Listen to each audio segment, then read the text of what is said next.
मजबूत हुआ है इनका यीशु में कि उधार छीना नहीं जा सकता। अब एक काम करेंगे, समय चुराएंगे इनका समय छीनेंगे अपन।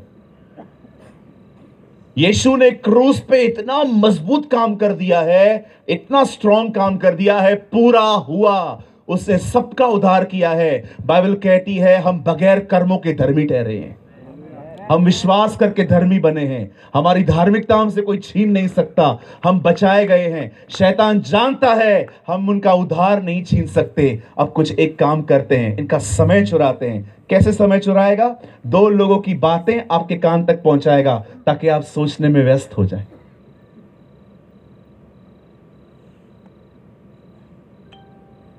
बाइबल कहती है एक समय था, कलाम कहता है एक व्यक्ति को यह पता चला कि यीशु उसके नगर में है।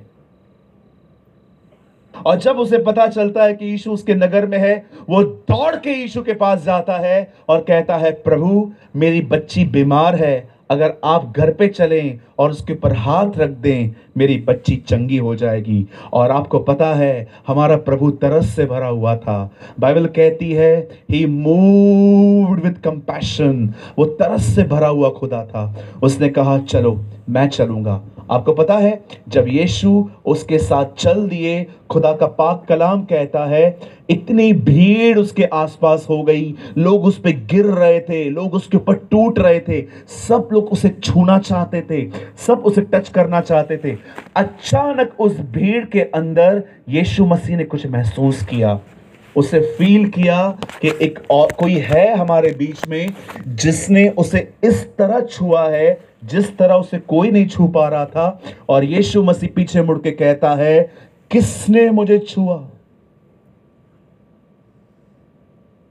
उसके चेले कहते हैं प्रभु भीड़ आप पर गिर रही है और आप कहते हो किसने आपको छुआ? नहीं, सब गिर रहे हैं पर सब चंगे नहीं हो रहे थे। कोई है जिसने विश्वास से छुआ है। somebody, कोई है। अचानक बाइबल कहती है एक बहन आती है और कहती है प्रभु मैंने आपको छुआ है। यीशु मसीह ने उसको कहा जा अपनी बीमारी से बची रहे, और बाइबल बताती है वो चंगी हो गई। पर आपको पता है यीशु मसीह यहां पर रुक गए उससे बात करने के लिए, लेकिन यीशु जा कहीं और रहे थे। वो एक लड़की को चंगा करने जा रहे थे।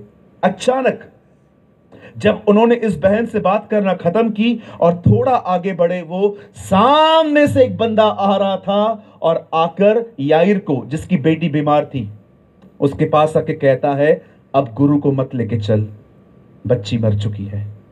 तेरी बेटी जो बीमार थी ना वो मर चुकी है। आपको पता है यीशु मसीह ने क्या किया? जब उसने मौत की खबर सुनी, कहिए मौत, मेरे पीछे कहिए मौत। ओके, अब मैं आपको कुछ बताना चाहता हूं। शायद आपको इसको सुन के थोड़ी हंसी आएगी, लेकिन मैं आपको सच कहता हूं, ये सच है।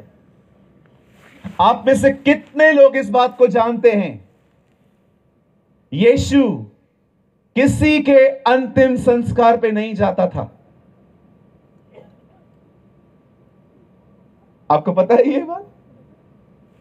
यीशु कभी किसी के अंतिम संस्कार पे नहीं जाता था। इसका मतलब ये नहीं है कि हम न जाएं, लेकिन वो नहीं जाता था। आपको पता है जिधर गया उनका अंतिम संस्कार बिगाड़ के आया। आप पढ़ के देखिए, लाजर मर गया था, वहां गया बिगाड़ के आया। यहां पर गया बिगाड़ के आया। बाइबल कहती है एक जगह पे तो उसके सामने से मुर्दा जा रहा था, उसने कहा ए रुको, नीचे रखो। उसे अर्थी छुई और लिखा है लड़का जिंदा हो गया। आप जानते हैं आपका परमेश्वर जब भी किसी के अंतिम संस्कार पे गया उनका बिगाड़ के आया। और सबसे खूबसूरत बात बताना चाहता हूं, अब अंत में अपना भी बिगाड़ दिया।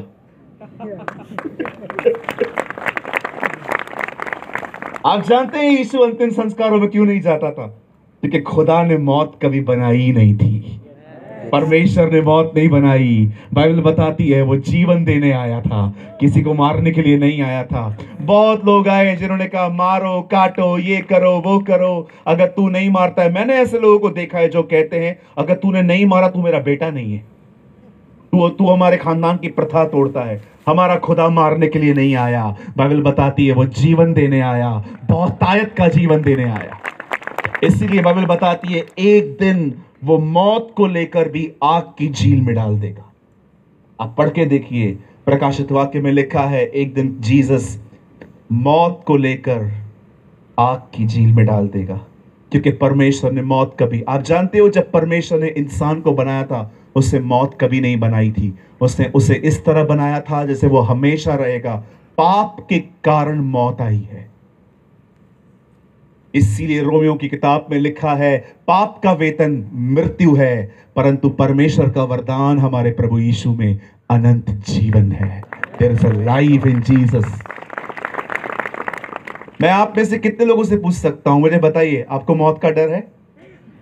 कितने लोग हैं जिनका हाथ उठाइए जिनको मौत का डर नहीं है? पता है हमें मौत का डर क्यों नहीं है? क्योंकि हमें पता है हम मरने के बाद कहां जाएंगे। हम में से कोई पेड़ पे नहीं बैठेगा, हम में से कोई इधर उधर हाईवे पे नहीं भटकेगा, हम सब अपने खुदा के पास चले जाएंगे। We will be with Jesus। इसलिए उसने कहा जहां मैं हूं वहां तुम भी रहोगी। Amen। सोचो कितना बड़ा भय उसने हमारे अंदर से निकाल दिया। Think about this. आप जानते हैं खुदा का पाक कलाम कहता है जब यीशु मसीह को यह सुनाई दिया कि वो लड़की मर गई है, पता है यीशु ने क्या किया? बड़े ध्यान से सुनिए, खूबसूरत जीवन है यीशु का, ये जो आप में से हर एक के पास होना चाहिए। जब यीशु को पता चला वो लड़की मर गई है, कलाम कहता है यीशु ने उस चीज उन बातों को अनसुना कर दिया। लेकिन एक ने सुन लिया था, उसके बाप ने, पता है यीशु ने उसको भी क्या कहा? मत डर, केवल विश्वास रख। आप सोचिए यीशु ने अनसुना क्यों किया? आपका खुदा जब इस पृथ्वी पर आया था वो भी अपने विश्वास की रखवाली करता था। इसलिए पौल तीमुथियुस से कहता है मैंने अपने विश्वास की रखवाली की है। आप जानते हो अपने विश्वास को कैसे संभालना पड़ता है। कोई भी आपको यहां वहां की फालतू बातें कहता है ना, मत सुनो। याद रखना कोविड बहुत कमजोर था, कोविड का डर लोगों को मार रहा था। मैं ऐसे लोगों को जानता हूं जिनको कोविड ने नहीं मारा, डर ने मार दिया, और पूरा डर फैलाया हमारी मीडिया ने। Covid Covid Covid Covid Covid Covid. आप जानते हो यह नियम है, आप जिस भी चीज के बारे में अधिक चर्चा करोगे वो चीज मजबूत बनती है। मैं गांव में था, आई वॉज इन आजमगढ़। एक बहन आई थी। मैं आपको बहुत सीरियस नोट पे एक बात बताना चाहता हूं, बहुत ध्यान से सुनिएगा। मैं गांव में था, आजमगढ़। आजमगढ़ एक जिला है, उसके अंदर एक छोटा सा गांव है सृजनपुर। मुझे वहां पर प्रचार करने के लिए बुलाया गया। मैं जब वहां पर गया, पता है वहां पर क्या हुआ? मेरी सभाओं में, ऐसी ही सभाएं होती थी वहां पर, मेरी सभाओं में एक आंटी आती थी अपने हस्बैंड के साथ। उसका हस्बैंड, मुझे लगता है 50 किलो भी वजन नहीं था उसका, 50 से कम था, इतना पतला था वो। और जब मैं उनसे मिला, मैंने कहा आंटी क्या हुआ है अंकल को? पता है वो गांव की लेडी क्या बोलती है? बोलती है कुछ नहीं है, कैंसर है। मैंने कहा कुछ नहीं है, कैंसर? आपको पता है उस गांव के अंदर जिस बंदे को कैंसर हुआ था वो लोग कैंसर को सर्दी जुकाम की तरह समझते। पता है क्यों? क्योंकि चर्चा ही नहीं होती है। लेकिन गांव का छोड़ो, आप किसी शहर के व्यक्ति को बता दो कि तुझे कैंसर है, आधा उधर ही मर जाएगा। मुझे कैंसर है, क्लिनिक से बाहर निकलेगा ना, दवाखाने से बाहर, ऊपर देखेगा मैं आ रहा हूं। घर पे जाके बच्चों को बिठा देगा, मेरे बाद लड़ना मत। क्योंकि हमने कैंसर को कैंसर बोल बोल के इतना बढ़ा दिया है कि कैंसर आने से पहले ही आदमी मर जाता है। आप जानते हो जब गुलायत इजराइल को धमकियां दे रहा था, आओ लड़ो मुझसे, आओ लड़ो मुझसे। पता है दाऊद क्यों नहीं डर रहा था? क्योंकि दाऊद उसकी बातों को इतना ध्यानपूर्वक सुनता ही नहीं था। शाऊल सुनता था और उसको मनन करता था। बाइबल कहती है जब यीशु ने यह सुना कि वो कह रहा है बच्ची मर गई है, लिखा है उसे अनसुना किया। पता है अनसुने का करने का मतलब क्या है? आपने उस चीज को सुना पर उस चीज के बारे में सोचा ही नहीं। इसे कहते हैं अनसुना करना। आपने किसी चीज के बारे में सुन लिया पर आपने उस चीज के बारे में सोचा तक नहीं, इसे कहते हैं अनसुना करना। सुनने का मतलब पता है क्या होता है? आपने कुछ सुना और अब आप उसको मनन करते जा रहे हो, मेडिटेट करते जा रहे हो। यीशु ने उसको अनसुना कर दिया, लेकिन उसके पिताजी ने उसकी ये बात सुन ली थी और यीशु ने कहा डर मत, केवल विश्वास रख।